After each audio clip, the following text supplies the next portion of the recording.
We've got the Honda Accord Hybrid. I always say, look where people aren't shopping. This vehicle solves a lot of problems. Easy, Andrea. It's a hybrid. Take it easy over there. I like it. What is under the hood of this Accord Hybrid? A 2-liter 4-cylinder engine with a hybrid system and an E-CVT. A combined 212 horsepower, and it's front-wheel drive only. This might be the answer to all your questions. You can't find a vehicle to buy and you're fed up with high gas prices. We'll get more into that in just a second. But first, what do you get with the Accord Hybrid? What are the key standard features? The base trim in Canada comes with an 8-inch touchscreen, wireless Apple Carplay and Android Auto, a wireless charger, a 10-speaker premium audio system, heated front seats, a power driver's seat with lumbar support, manual passenger seat, heated steering wheel, 17-inch wheels, and Honda sensing technologies. Econ button, don't want that.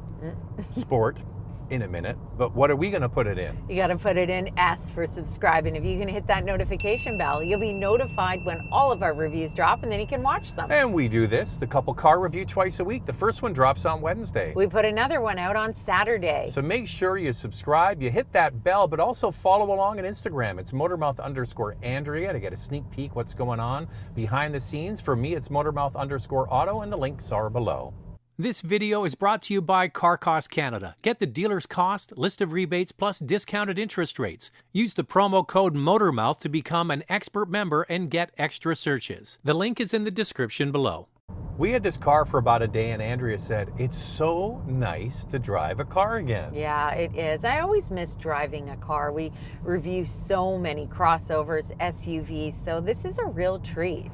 And the thing about it is, people are not looking, especially at mid-size sedans anymore. This category used to be huge, and now it's shrinking, and people are running towards SUVs. So if you can't find an SUV to buy with the current conditions, look at a mid-size sedan. Hybrids and plug-in hybrids are next to impossible to get right now, so this is a great choice. And this used to be the class that did family duty for decades, and people are overlooking them. And then when you get back in them, you realize, wait a second, these are actually comfortable, they handle well, they have plenty of room, and with this one you get great fuel economy. This top trim is the only trim that gets the adaptive damper system, and I think it's worth the extra money. When you're driving along in normal driving conditions, it's quite comfortable, but you pop it in sport mode. Wait a second. We got to take it out of subscribe, and now it's in sport. All right, what were you saying? And the suspension gets firmer, the steering a little bit heavier, and the cornering is just more precise. But the platform overall, a car is, here's a question for you. When was the last time you drove a sedan? I bet you for a lot of people, there might be even a generation of young people that grew up with an SUV or a minivan. They now have an SUV and they maybe have never even driven a sedan. That's how scarce it is for sales. 85% of the market now is SUVs. It's a very small percentage are cars, but generally they handle fantastic. Yeah, I really like how this handles. It's smooth because it's a hybrid. It's quick. This has got 212 horsepower, which is more than some of the competition. And then you're buying a sedan from a brand that does put a premium on handling. Honda cars handle well. Now, what about the looks of this? I think it looks sleek and sporty for a large mid-size sedan. Honda's done a nice job with it. It comes standard with 17-inch wheels. We've got 19-inch wheels on this trim, and it has a tire repair kit. The silhouette of this car actually has a bit of a fastback look. And that's one trend we've started to see over the last few years as they try to keep interest in sedans. They're making them more sexy looking, and I think overall, well, yeah, it's all relative, but I think overall it's a handsome looking car. Honda's done a nice job with this interior. It's got a standard 8-inch touchscreen, and it's got some wood trim in this touring model. The seats are comfortable. You've got leather. The center console is well organized. You've got a button shifter. It's got plenty of knobs and buttons in here. Zach, you should really like this. And you know what it doesn't have? Thank you, Honda. There is no piano black or what I like to call shiny hard plastic in here. They went with this matte gray, and you know what? this probably costs the exact same as the shiny hard plastic. Yeah. Thank you, Honda, for not putting that in there. And I do like there's real knobs and switches. It appeals to me. The rest of it is very sort of typical Honda fit and finish. Yeah, this top trim has the moonroof. It's got a power driver's seat memory, ventilated front seats, heated rear seats, all of the extras that you would expect for a top trim model. Now, the passenger seat is power fore and aft, Yep. and then you get the seat back, of course, but it does not elevate. You're stuck in one position. Now, Andrea, what's your best value trim? Well, I would go with the base model. Of course, you're not going to get those features that I just mentioned, but I think for value for around $37,000 Canadian, it's something that people can afford. In the US, I would go with the EXL trim. It's just over $33,000. On that trim, you do get a moonroof and you get a power driver's seat and driver's seat memory along with a wireless charger. So it's a pretty good deal in the US. Unfortunately, in Canada, we only have 2 trims and Honda has eliminated that base model trim. Now, a lot of people overlook sedans, but when you get in the back seat, the way you sit in the back seat and the leg room, it rivals many SUVs. Like, it's very comfortable. There's plenty of leg room and even headroom with the rake of the rear window and the way the seat is tilted back. Very comfortable. It makes sense that this has the most space because it is the longest compared to the competition. Front row legroom goes to the Sonata, but second row legroom goes to the Accord Hybrid. For overall cargo capacity and passenger volume, the winner is the Accord when compared to the Prius, the Camry, and the Sonata. And because of that, not a problem for carry-on on a cooler. And when you put those seats down, you can put a lot of stuff in a mid-size sedan. It's shocking. All right, let's get into your questions. Coffee break. Time now for questions, coffee, and cars. Your questions from Instagram. Love the look of this car. I heard from other journalists that the seats do get quite stiff compared to other vehicles like the Nissan Altima, which has zero gravity seats. What's your opinion on the overall seat comfort compared to the competition? I sat in this for over 2 hours yesterday. I didn't get out of the car, and I think that they're really comfortable. I don't know. I mean, next to zero gravity, they're probably the most comfortable, but I think these are really good. No issue with the seats. Yeah. I think they're fine. I don't know what they're talking about. I've been driving one since 2018. Great car. Do you think getting rid of the lane watch camera is a missed opportunity from Honda? We have that on our Honda Civic. So if you're not familiar with what it is, you turn the signal on to the right, and there's a little camera under the right view mirror, the right side mirror that projects onto the screen. And it's kind of fun and different, but when you add blind spot monitoring, they got rid of it in those cars, and now they've gotten rid of it altogether because these safety features are being added on everything. That's right. Our son actually likes that a lot in the Civic. He even shows me, oh, Mom, look at this. Look what it can do.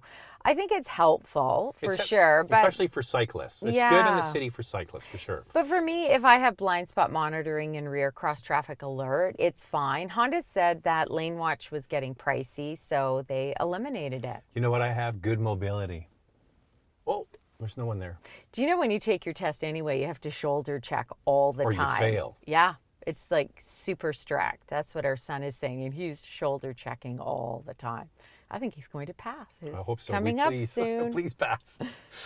We put out a lot of content each week on the Motormouth YouTube channel, and it's so easy to find. All you do is go to the YouTube search bar and type in Motormouth, the name of the channel, then the brand you're looking for. In this case, Honda. Then all of our Honda reviews and comparisons will pop up. It's that easy. The Accord offers a lot for the price and rewards its owners with many years of trouble-free driving. This follower actually owns an Accord. The hybrid option helps to alleviate the aches at the pump too. How does the hybrid system perform during daily city commutes? It sounds loud and buzzy to me. I would agree with that.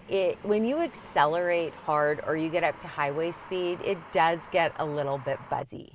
It's the trade-off for the great fuel economy. Yeah. I think for most situations it's fine, and you get used to any vehicle. The stereo's good, the seats I think are comfortable. It's a nice looking car. So I can live with all of that knowing I'm getting great fuel economy. Yeah, for sure. I mean, overall, it's a great product. I don't think that the buzziness bothered me as much, but because it's a hybrid, I did expect it to be a little bit quieter when you're up at highway speeds.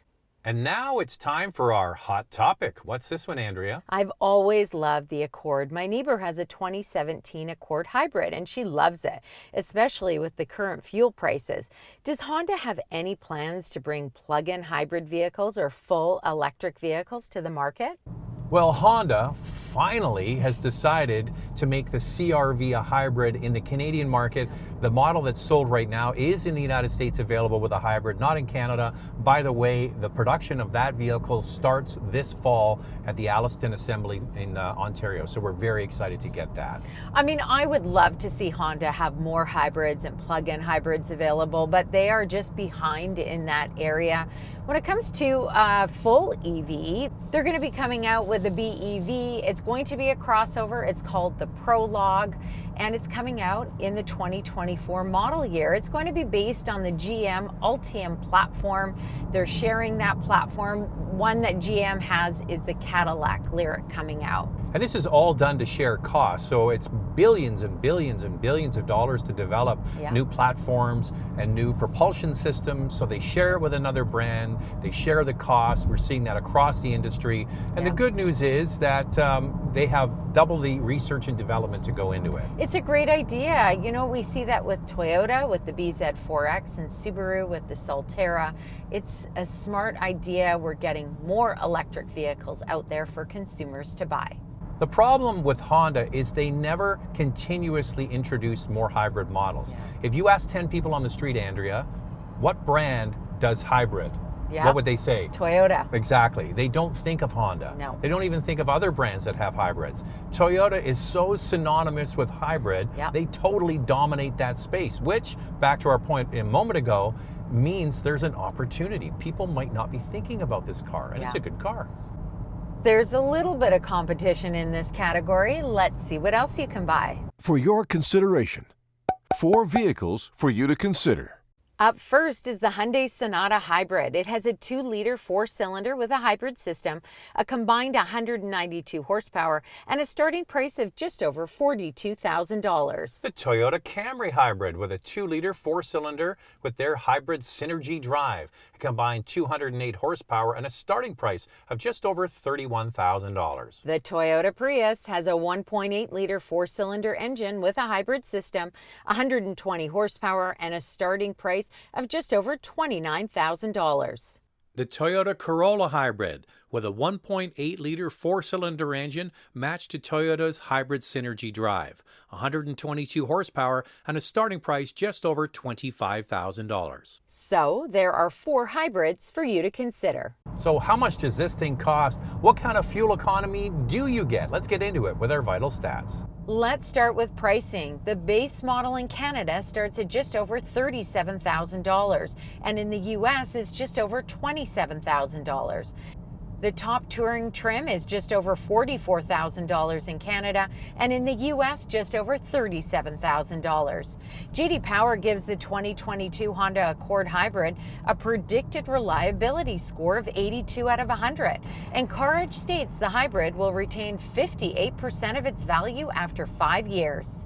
Here's the fuel economy. 5 liters per 100 kilometers in the city, 5 liters per 100 kilometers on the highway. That's 48 miles per gallon in the city and 47 miles per gallon on the highway. Honda offers a warranty of 3 years, 60,000 kilometers, or 36,000 miles. Lightning round. 2 things we like to see improved. I like the way that this handles. I like a car. It's got nothing to do with the Accord. I just think people overlook cars. I'd like to see a height adjustment on the passenger side. I'd like to see a more modestly priced version of this for the Canadian market. Americans can buy one of these for under 30 grand. That's a steal.